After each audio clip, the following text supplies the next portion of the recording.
Araabia maailm on Islaamivabariigi tule all, Kuveidist Bahreini ja Araabia Ühendemiraatideni. Ja mida ütleb lääs? Mitte eriti palju, kuid Lähis-Idal on selle kohta palju öelda. Ja me hakkame sellest siin, saates Our Middle East rääkima. Khalid, see on tõesti plahvatusohtlik olukord Lähis-Idas. Ja naimesed ei saa päris hästi aru, mida arvata sellest, et Iraan pommitab oma Araabia naabreid palju rohkem, kui tegeleb Iisraeliga. Sest Iisraeliga teavad nad, et neid hävitatakse. Ameerika Ühendriikide puhul ei tea nad, mida neist arvata. Siis märkisid sa õigesti, et keegi ei pööra sellele tähelepanu ja keegi ei ütle selle kohta midagi. Ja ma pean silmas Iraani rünnakuid Ameerika läänelembest Araabia liitlaste vastu. Just see vaikus annabki Iraani režiimile julgust juurde ja võimaldab tal sellega jätkata.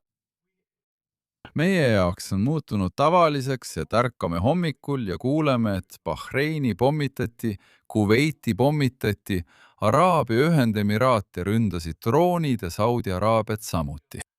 Ja see on peaaegu nii, nagu oleks see midagi tavalist ja vastuvõetavat. See ei tohiks olla vastuvõetav. See on vale. Need on Ameerika Araabia liitlased ja iga rünnak nende vastu, iga ühes neist riikidest, õõnestab veelgi Ameerika usaldusväärsust Lähis-Idas. Ja hea uudis on see, et see tugevdab Iisraeli positsiooni, sest just seda ongi Iisrael öelnud, et Iraani režiimiga sõlmitud kokkulepped ei too Lähis-Idasse stabiilsust. Iraani režiim on väga ohtlik. See kujutab ohtu mitte ainult Iisraelile, vaid ka Ameerika Ühendriikidele ja Ameerika Araabia liitlastele. Ja nüüd saab Iisrael ainult istuda, vaadata ja loota, et rahvusvaheline kogukond, eriti Trumpi administratsioon, ärkab üles ja näeb, et see režiim on väga ohtlik režiim. See on väga sihikindel režiim. See on režiim, mis on otsustanud oma eesmärgi saavutada. See on režiim, mis tunneb end võitjana. See on režiim, mis tunneb, et on pärast hiljutist sõda alistanud Ameerika Ühendriigid ja ülejäänud maailma. Ja see on väga ohtlik. Khalid, kas pole mitte erakordne, et Ameerika Ühendriikides elab mitu miljonit moslemit ja üle miljoni araablase? Sa ei näe midagi. Ei meeleavaldusi, ei proteste, ei pahameelt Ameerika Ühendriikide araablaste ja moslemite seas, kui äärmuslik Pärsia šiitide režiim ründab Araabia moslemiriike. See on samuti huvitav tähelepanek. Seega pole asi selles, et need araablased ja moslemid, kes elavad USAs ja läänes, ei hooliks oma riikidest. Nad ei hooli oma režiimidest. Nad ei samasta end nende režiimidega. Ja iroonilisel kombel on nad vastu režiimi läänemeelsele lähenemisele. Nad on vastu või neile ei meeldi see, et need režiimid on seotud Ameerika Ühendriikidega, kus nad ise elavad. Ja see on alati olnud kogu selle olukorra üks suuri irooniaid. Sa näed, et paljud neist araablastest ja ameeriklastest istuvad seal. Nad on oma riigist põgenenud. Nad emigreerusid oma riikidest majanduslike raskuste, diktatuuri, vaba ajakirjanduse puudumise ja demokraatia puudumise tõttu. Aga kui nad jõudsid Ameerika Ühendriikidesse, siis neid ei huvita. Nad ei tee midagi selleks, et edendada demokraatiat, sõnavabadust ja meediavabadust oma kodumaal.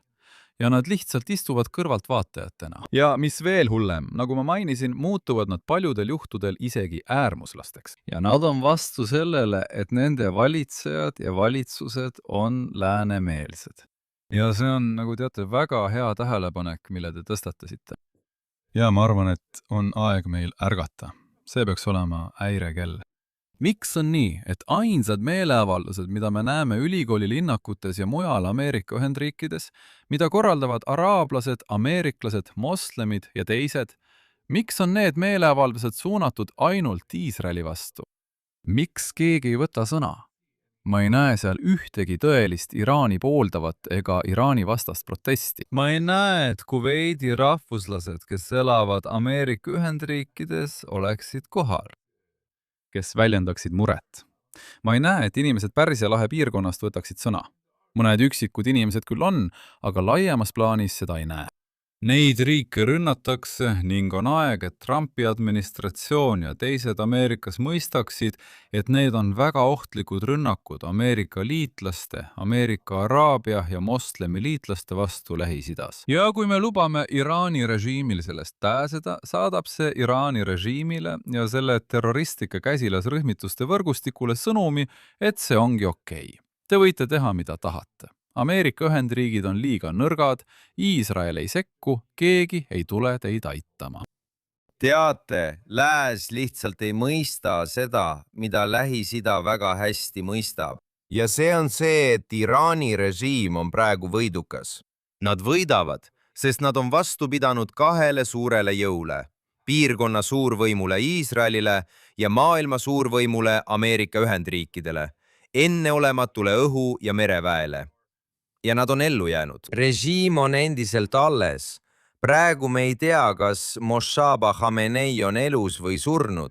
On märke, et ta ei ole elus. Ja kõige hiljutisem muide, mida jagati minuga eile taustakõnes doktor Harold Rhodesiga, kes on üks suurimaid islamikultuuri eksperte, kes mainis mulle, et matustel Tehranis on tavaks, et lahkunu poeg kirjutab või pühendab oma isale kirja. Ja teda ei olnud seal. Noh, Teheranis öeldi, et Mostafa ei olnud seal, sest tema elu oli ohus. See tõstatab tõesti palju küsimusi selle kohta, kas endise ajatolla poeg on tegelikult elus või surnud. Ja tegelikult ongi IRGC, Islami revolutsiooniline kaardivägi, see sõjavägi, see sõjaline maffia, ideoloogiliselt äärmuslik maffia võimul. Aga režiim püsib lõppkokkuvõttes endiselt. Neil on relvad, neil on asümmeetriline sõjapidamine oma käsutuses. Neil on kõige arenenum rahvusvaheline terrorivõrgustik. Ja nad on igast vaatenurgast vaadates endiselt püsti ja võitlevad. Ja minu hinnangul nad paljudel rinnetel nad võidavad. Teatan, kogu see arutelu selle üle, kas Mujtaba Khamenei on elus või surnud, minu arvates on see ebaoluline. See tegelikult ei loe. Tema isa suri, aga režiim on ikka alles.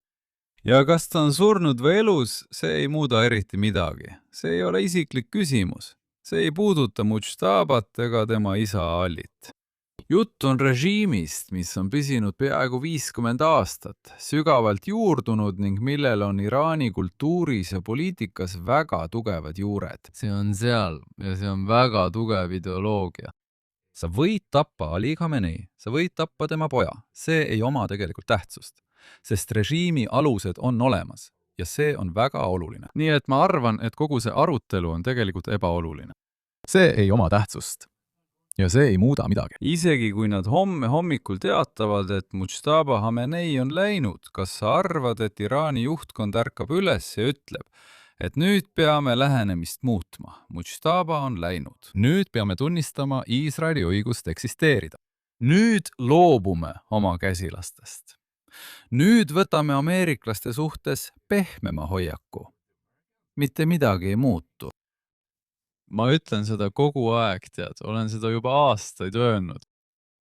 Iraani režiimi ja selle terroristlike käsilaste jaoks ei ole asi üksikutes juhtides. See ei käi, tead, nende jaoks ei ole asi juhtides, nad ei kummarda juhte. Juht läheb, keegi teine tuleb. Režiim jääb, idee jääb, ideoloogia jääb. Me nägime seda Hamasi puhul. Ma mõtlen, Iisrael tappis enamiku Hamasi juhtkonnast. Kas see muutis Hamasi? Ei. Paljud Hizbollaha juhid, sealhulgas Hassan Nasrallah, tapeti. Kas see muutis midagi? See ei mõjuta midagi. Nii et lõpetame selle kogu arutelu selle üle, kas Mujtaba on elus või surnud ja mis on selle tagajärjed. Mitte midagi ei muutu. Ja ma arvan, et just nii peaksimegi sellele kogu ideele lähenema. Ja ma arvan, et tead juba see, et sa sellise režiimiga läbi räägid, on sellele režiimile võit.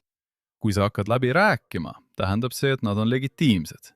Esiteks sa annad neile legitiimsuse. Ja teiseks see on tunnistus, et sa oled lahinguväljal oma eesmärkide saavutamisel läbi kukkunud. Sind sunniti lõpuks läbirääkimiste laua taha tulema, sest sina, Ameerika ja Iisrael läksite sõtta selle režiimi hävitamiseks, selle sõjaliste võimete hävitamiseks, et takistada neil tuumarelvi omandamast. Ja lõpuks te ei saavutanud seda. Nii et sind sunnitakse nüüd mitte ainult läbi rääkima, vaid ka lepingule alla kirjutama. Ja nõrkus. Absoluutselt. See ongi see, millest lääne inimesed aru ei saa. Et hetk, mil sa loobud sõjalisest võimalusest ja lähed läbirääkimistele, ongi hetk, mil nemad on võitnud. Ära räägi mulle, et sa hävitasid Iraani mereväe. Lõpeta rääkimine, et sa hävitasid enamiku nende ballistilistest rakettidest. Lõpeta ja lõpeta ja lõpeta, see ei loe. Iraani režiim võitis. Nende terroristlikud käsilasrühmitused võitsid. Seni ma ei ütle, et neid ei saa võita. Ma lihtsalt ütlen, et selle lähenemisega, kus kord kasutatakse piitsa ja präänikut, kord nendega läbi räägitakse, siis jälle ei räägita, siis peatatakse läbirääkimised, siis öeldakse, et nad on valetajad ja lurjused ja kõnts ja poliitika peab olema selge. Sa pead olema kindlameelne, sa pead olema järjekindel. Ega tohi meile hommikul öelda, võib-olla jõuame kokkuleppele. Ja päeva lõpus või öösel või õhtul öelda meile, et nad on valetajad ja kõnts. Sa räägid sellest, kuidas see oli ameeriklastele. See on sõnum ameeriklastele. See on sõnum ameeriklastele. Te peate olema järjekindlad selles, kuidas te selle režiimiga suhtlete. Te ei saa rääkida kahe suupoolega. See ei toimi. Kuulake, ma mõtlen, õppige Iraani režiimilt. Õppige araablastelt. Nemad on muide väga selged. Nad on väga selged. Nad on väga järjekindlad. Nad ei muuda oma sõnumeid. Ja teate, nad ütlevadki asju nii, nagu need on. Ja ma arvan, et siin teevad Trumpi administratsioon, ameeriklased ja teised vea. Sa pead olema väga selge, väga kindlameelne ja tegema selle, teate, arusaadavaks. Need on meie eesmärgid, need on meie nõudmised. Sa võtad need vastu. Me teeme teiega kokkuleppe, kui te neid ei aktsepteeri. See on sõda, kuni me teid hävitame. Nii see peabki olema. See on kõik. Ma ei näe ühtegi teist võimalust. Teate, mida me peaksime arvama Araabia maailma vastumeelsusest, ausalt öeldes, Islami vabariigi suhtes, kui asi puudutab nende vaikset toetust Iisraelile? Kas see on nüüd Iisraeli hetk? Tundub, et täna peavad araablased, meie Araabia naabrid, Iisraeli tõesti pigem varjatuks, kuid siiski tugevaimaks jõuks Lähis-Idas. Ja mulle tundub, et siin on võimalusi vaikselt kontakti luua. Ma arvan, et Abrahami kokkulepped olid ühelt poolt suur saavutus kahel põhjusel. Esiteks olid need avalikud. Ja see, et Araabia riigid tulevad avalikult välja ükskõik millistes tingimustes ja sõlmivad Iisraeliga kokkuleppe, on omaette asi. Teine Abrahami kokkulepete saavutus on see, et need üldse eksisteerivad ka Araabia riikide vahel endis, sest me teame, et Araabia riikide omavahelised suhted, pinged ja lahkarvamused. Ja isegi hullem kui see on nende omavahelised suhted, mis on traditsiooniliselt olnud sama halvad või isegi halvemad kui nende suhtumine Iisraeli. Ma olen täiesti nõus, Dan. Ma arvan, et siin on võimalusi. Paljud inimesed Pärsia lahe piirkonnas, ma arvan, et see mõtteviis sai alguse juba mõnda aega tagasi. See ei ole uus. Paljud inimesed Pärsia lahe piirkonnas hakkavad mõistma, et tegelik vaenlane on Iraan, mitte Iisrael. Ja sellest tulenevalt avaneb võimalus luua suhteid julgeolekukoostööks, majanduslikuks koostööks ja normaliseerimiseks Iisraeli ja veel teiste riikide vahel. Me kõik lootsime, et Saudi Araabia liitub Abrahami kokkulepetega. Nad ei ole seda seni teinud, aga ma usun siiski, et seal on võimalus olemas. Paljud inimesed Pärsia lahe piirkonnas tunnevad end praegu ohustatuna. Nad tunnevad end haavatavana. Ja nende tunne ei ole muide põhjendamatu. Ma mõistan neid. Me kõik mõistame neid. Ja nad vaatavad enda ümber ning näevad, et keegi tegelikult ei tule neid kaitsma. Olgu, Ameerikal on selles piirkonnas suur Ameerika sõjaline kohalolek, aga sellest ei piisa. Nad vaatavad Iisraeli kui väga tugevat jõudu, nagu sa ütlesid, Lähis-Idas. Riiki, kellele võib loota. Ja ma arvan, et sellest kõigest tuleb midagi head, et sa näed Abrahami kokkulepete laienemist, aga see võtab aega. Kui sa tahad tugevdada rahuprotsessi Lähis-Idas, kui sa tahad laiendada Abrahami kokkuleppeid, pead sa õõnestama ja hävitama rahuvaenlased. Need, kes ütlevad sulle avalikult, et nad takistavad araablaste ja Iisraeli vahelise normaliseerimise saavutamist. Need, kes ütlevad sulle, et nad ei tunnista Iisraeli õigust eksisteerida. Need, kes ütlevad sulle, et me ei aktsepteeri ühtegi rahulepet Iisraeliga. Iisraelil ei ole Lähis-Idas kohta. Nii et siin on, kuidas see käib, siin on valem.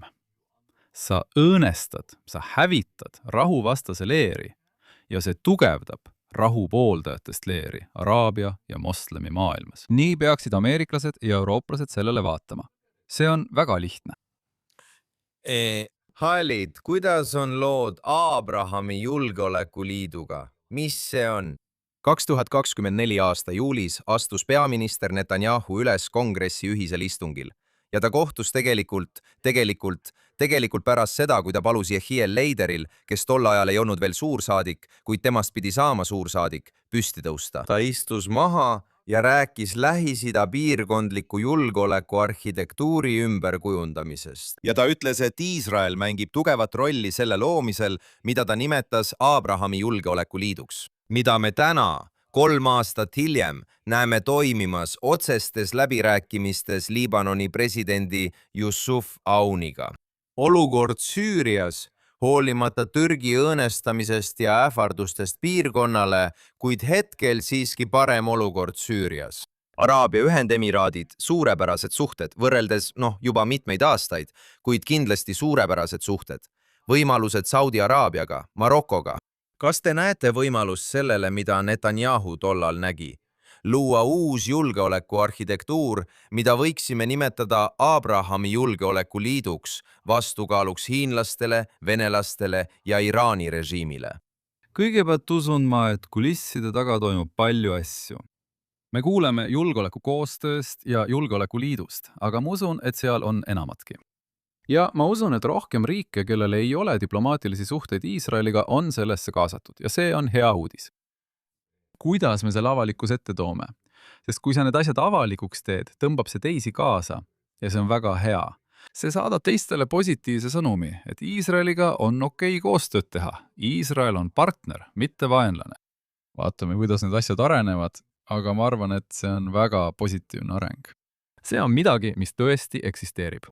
Ja iroonilisel kombel peame me tänama Iraani režiimi ja selle terrorivõrgustikku, et nad on kõik kokku toonud, tuues paljud araablased ja moslemid Iisraelile lähemale ning aidanud selle julgeoleku kujundamisel.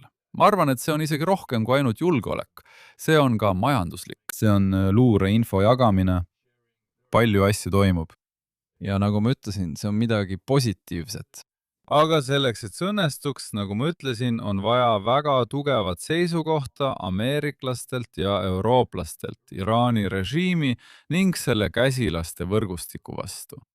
Nii et kui te tahate seda liitu näha, mina nimetan seda muideks pühaks liiduks. See on väga hea liit.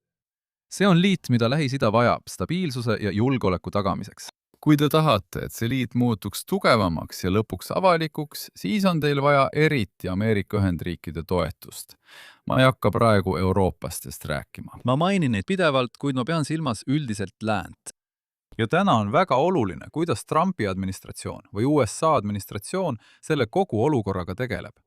Lõpetage nõrkuse sõnumite saatmine. Hakake lauale rusikuga lööma.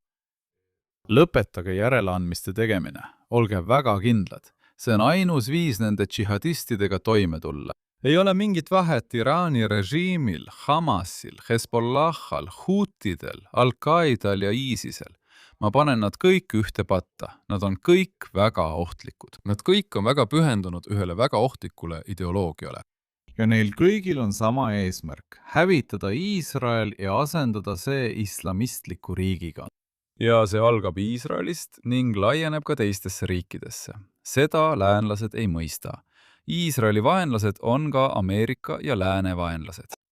Huvitav on see, et kui võtta seda, mida sa ütled, siis pole suurt strateegilist erinevust selle vahel, mida nimetatakse Palestiina omavalitsuseks, mis tegelikult on lihtsalt Fatahi uus nägu. Fatah oli muidugi Palestiina vabastusorganisatsiooni peamine fraktsioon. PLO, kes tegelikult allkirjastas niinimetatud rahulepingu 1993 aastal, mis oli sisuliselt raamkokkulepe Iisraeli ja PLO vahel. Aga mida sa ütled, on see, et strateegiliselt, jättes kõrvale mõned vägivaldsed taktikalised erinevused nende lähenemiste vahel, on nad kõik sisuliselt ühel meelel. Kellele sa viitad? Ma mõtlen, kui sa vaatad kedagi nagu Mahmoud Abbas. Mahmoud Abbas, 91-aastane, lääs nimetab teda rahumeelseks meheks. Ta ei kutsu üles enesetapurünnakuteks, aga ta ütleb, et Al-Aqsa veri lunastatakse ja et nad võitlevad juutide vastu. See tähendab sama keelt, mida kasutas Hadž Amin al-Husseini eelmise sajandi vahetusel kuni 1930. aastateni, kui ta oli Berliinis natsidega. Nii et ma arvan, et lääs petab end ise, uskudes, et kui nende vastaspooled kannavad Brooks Brothersi ülikondi ja lipsusid ning ei räägi, või näevad välja nagu Abu Muhammad al-Jolani, Osama bin Laden või Ali Khamenei, siis nad on tõesti rahumeelsed inimesed. See ongi koht, kus Palestiina strateegia on alati olnud väga edukas. Sa ütled lääne inimestele seda, mida nad kuulda tahavad, ja lääne inimesed võtavad sind kohe omaks, avavad oma taskud ja rahakotid ning ütlevad, siin on raha. Ja Palestiina omavalitsus ei ole erinev. Yasser Arafat kasutas seda võtet. Ta õppis, et kui sa ütled ameeriklastele ja eurooplastele õigeid asju, siis sinu pangakontod täituvad, tead küll. See on äri jaoks kasulik. Jah, See on äri jaoks väga kasulik. Ja tõepoolest, tead, temast sai üks maailma jõukamaid palestiinlasi, kui mitte üks jõukamaid araablasi. Ja Mahmoud Abbas liigub samas suunas. Kuid siin on kaks olulist punkti. Palestiina omavalitsus on täna väga ebaoluline. Keegi ei võta neid tõsiselt. Nad on väga nõrgad. Nad on väga korrumpeerunud. Nad on väga korrumpeerunud ja peaaegu pankrotis. Rahaliselt nad ei maksa. See on sellepärast, et Euroopa riigid ja Ameerika on lõpetanud oma iga-aastased maksed.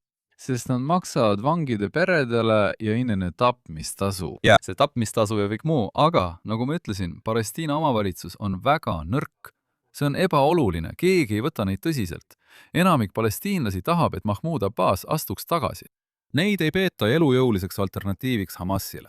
Tegelikult on Hamas väga populaarne Palestiina omavalitsuse korruptsiooni ja halva valitsemise tõttu. See on alati nii olnud, aga läänlased ei taha kuulata. Läänes arvatakse, et kui Mahmoud Abbas ei ole terrorismiga seotud ja ütleb õigeid asju, siis on kõik hästi. Ta on rahupartner. Ei, ta ei ole rahupartner. Esiteks, tal puudub usaldusväärsus oma rahva seas. Ta on 91-aastane, ta on oma 4-aastase ametiaja 21. aastal. Ta valiti ametisse 2005 aasta jaanuaris. Ta on siiani ametis. Nüüd valmistab ta ette oma poega, Yasser Abbast, et too temalt võimu üle võtaks. Ja teiseks, ma mõtlen, Mahmoud Abbas, ta ütleb inglise keeles ilusaid asju, aga araabia keeles on sõnum hoopis teistsugune. Araabiakeelne sõnum, mis tuleb Mahmoud Abbaselt, Palestiina omavalitsuselt, Palestiina omavalitsuse meediast ja teistelt juhtidelt on väga negatiivne. See jätkab Iisraeli käsitlemist vaenlasena. Iisraeli ei kujutata võimaliku rahupartnerina. Ma ei ütle, et Iisraeli ei tohi kritiseerida, kuid see, mida Palestiina omavalitsus ja teised teevad, on Iisraeli legitiimsuse kahtluse alla seadmine ja juutide demoniseerimine sellisel määral, et Palestiina omavalitsust ei saa enam isegi näha iisraelasega rääkimas. Nii et me keerleme selles nõiaringis. Palestiina revolutsiooninõukogu äsja valitud liige, kes juhtub olema läbirääkija Saeb Erekati tütar, oli seal samuti. Endine, ma mõtlen, ta pani hiljuti paljude palestiinlaste silmis toime suure kuriteo. Ta ütles, et Palestiina narratiivi turundamiseks peaksime minu arvates suunama oma sõnumid Iisraeli avalikkusele. Ja nüüd süüdistatakse teda normaliseerimise edendamises.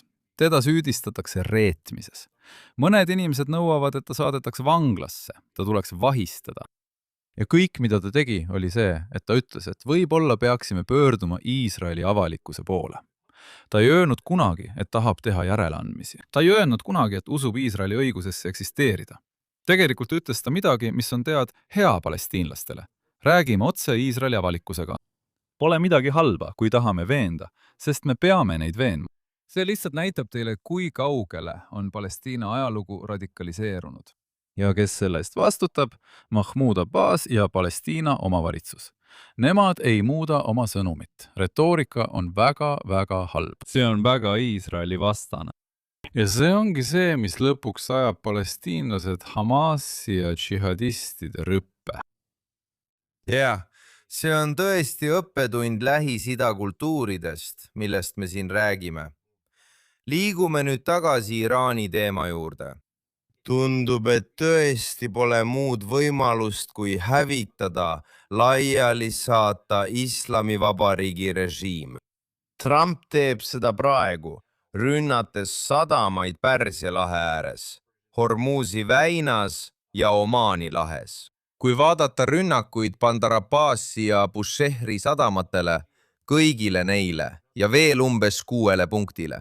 Ta tahab neid lämmatada nii majanduslikult kui ka sõjaliselt ning takistada neil astumast mingeid reaalseid samme väina vastu. Nii et ma arvan, et me võiksime seda nimetada Trumpi väina strateegiaks, kui soovite. Teate, kui tõhus see teie arvates olla saab, võrreldes sellega, mis juba juhtunud on? Nad on pommitanud mereväe kildudeks. Nad on pommitanud kõik, mis õhujõududest alles oli. Aga režiim püsib endiselt. Kas on võimalik väita, et neid saab tõesti survestada, majanduslikult kägistada, nii et see põhjustab sisemise kokkuvarisemise või implosiooni? Vaata, Dan, ma arvan, ainus asi on see, et ma ei ole sõjaline strateeg ega ekspert. Sa võid hävitada mereväe, sa võid hävitada nii palju sõjaväebaase, kui tahad. Lõppkokkuvõttes võtab see aega ja ainus viis režiimivahetuse saavutamiseks on nõrgestada režiimi nii palju, et tavalised iraanlased tunneksid end piisavalt kindlalt, et selle režiimi vastu üles tõusta. See on ainus viis. Sa tahad, et iraanlased võtaksid ohjad enda kätte. Nii et ma arvan, okei, sa hävitad nende sõjalisi võimekusi, sa pead nende vastu majandussanktsioone tugevdama, aga see võtab aega. Mis mind muretsema paneb, on see, et ma ikka veel ei näe kohalikke jõude esile astumas ja ütlemas, et me tahame selle režiimi vastu üles tõusta. Me tahame riigipööret korraldada. Selle kohta pole mingeid märke. Ja see teeb mulle muret. Kurdid olid valmis seda tegema, aga minu arusaamist mööda panid ameeriklased türklaste survel kogu algatusele piduri. See toimus tegelikult Põhja-Iraagis, kurdi autonoomsetes piirkondades ja Iraani-Iraagi piiril oli tuhandeid relvastatud kurde. Nad olid valmis alustama, lootuses tekitada Iraanis doominoefekti. Aga kahjuks seda ei juhtunud. Ja kõik, mida me saame teha, on loota, et sõjaline ja majanduslik surve Iraani režiimile nõrgestab seda. Kuni selleni, et ühel päeval näeme, kuidas iraanlased tulevad massiliselt tänavatele ja lõpuks korraldavad riigipöörde selle režiimi vastu ning asendavad selle. Ma ei näe ühtegi teist alternatiivi. Ma ei näe praegu ühtegi teist võimalust sellest režiimist vabanemiseks. Seega tuleb sõjalist survet suurendada. See on ainus viis. Majanduslikku survet tuleb samuti suurendada ega tohi saata vastuolulisi sõnumeid. Ühel päeval tahad nendega lepingut sõlmida, siis jälle ei taha, siis ütled, et leping on tühine. See ei käi nii. Pead olema järjekindel, kui tegeled nende terroristide ja džihadistidega, sest see on ainus viis võita Iraani rahva ja teiste Lähis-Ida inimeste usaldus, kes on Iraani režiimi ja selle käsilaste vastu. Just. Nii, järjekindlus, otsusekindlus. Selgus, otsusekindlus ja strateegiline kannatlikkus. Absoluutselt. See on tänane Lähis-Ida. See on Iraan. See on strateegia, mida tuleb rakendada Islamivabariigi suhtes. Seda mõistab Araabia ja moslemi enamusega Lähis-Ida. Ja ma arvan, et ka Iisrael mõistab seda palju paremini. Ma mõtlen, Iisrael on pidanud igavest sõda, hoolimata inimestest, kes astuvad peaministri ja Iisraeli vastu selles sõjas. Aga see ongi viis selles piirkonnas ellu jääda ja areneda, kus igavene sõda on norm, mitte erand. Noh, Khalid Abu Tame, meie aegsele suurepärase saate Our Middle East Al-Shaq Al-Lausatlana jaoks on läbi ja ma ootan juba järgmist osa nii kiiresti kui võimalik. Aitäh, Dan, aitäh.